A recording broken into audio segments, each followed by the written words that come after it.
Maraknya kekerasan seksual terhadap anak, baik kasus pedofilia, video mesum yang melibatkan anak maupun perkosaan siswi sekolah, merupakan mata rantai panjang dengan penyebab yang kompleks.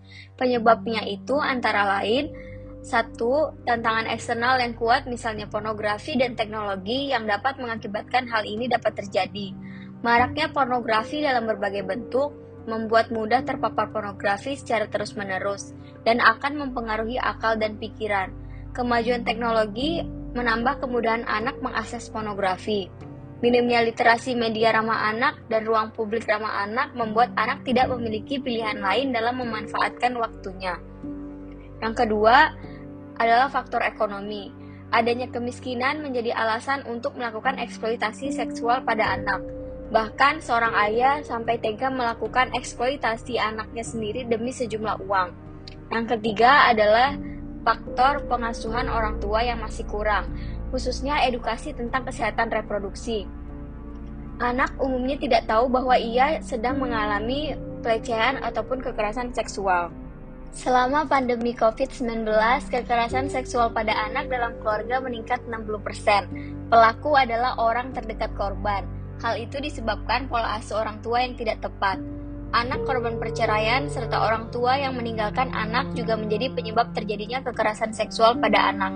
Tak hanya itu, orang tua yang belum matang akibat pernikahan dini juga berpotensi menciptakan kekerasan pada anak. Semua itu didasarkan pada minimnya pemahaman parenting. Terjadinya kekerasan seksual terhadap anak dari waktu ke waktu sesungguhnya menunjukkan gambaran masyarakat yang sakit, bahkan dapat dikatakan masyarakat yang rusak. Mengingat di antara pelaku ada yang berstatus guru bahkan ayah kandung.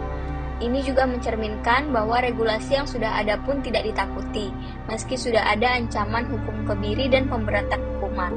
Di sisi lain, hal ini juga menggambarkan rendahnya keimanan kepada Allah Subhanahu wa Ta'ala dan adanya hari pertanggungjawaban semua amal di dunia. Inilah ciri masyarakat sekuler yang meniadakan peran pencipta dalam kehidupan sehari-hari, termasuk dalam menangani kekerasan seksual terhadap anak. Sekulerisme memang menerima adanya peran pencipta, namun dibatasi hanya dalam ruang privat, yaitu di ibadah saja. Sekulerisme menyerahkan pembuatan aturan dalam kehidupan umum kepada manusia. Aturan buatan manusia itu bahkan sering menimbulkan pro dan kontra antara berbagai pihak yang memiliki pandangan dan kepentingan yang berbeda. Akibatnya, penegakan aturan pun tidak dapat optimal dan efektif menyelesaikan akar masalah. Maraknya kekerasan seksual terhadap anak juga buah dari kapitalisme. Maraknya konten pornografi dalam berbagai media menunjukkan adanya kebebasan perilaku, termasuk kebebasan dalam ekonomi.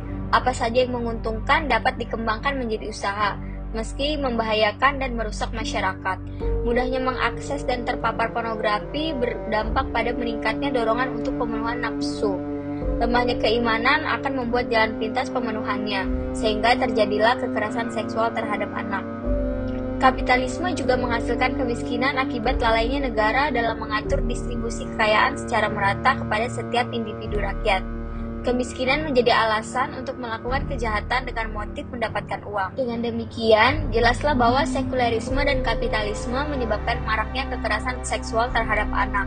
Selama sekulerisme dan kapitalisme masih menjadi landasan, maka kekerasan seksual terhadap anak mustahil diberantas sampai tuntas, meskipun sudah ada regulasinya. Islam sebagai aturan hidup yang sempurna yang diturunkan Allah Subhanahu wa Ta'ala memberikan seperangkat aturan yang lengkap dan menyeluruh untuk menyelesaikan persoalan hidup manusia, termasuk kekerasan seksual terhadap anak.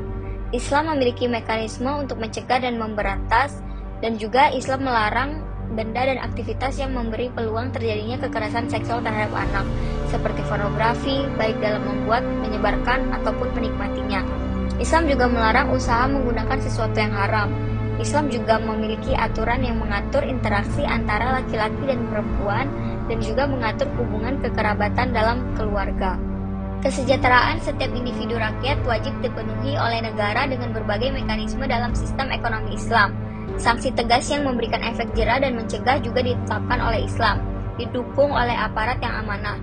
Dan yang tidak kalah penting, keimanan dan ketakwaan yang kuat baik pada rakyat maupun petugas negara menjadi benteng yang kokoh untuk senantiasa taat pada aturan Allah.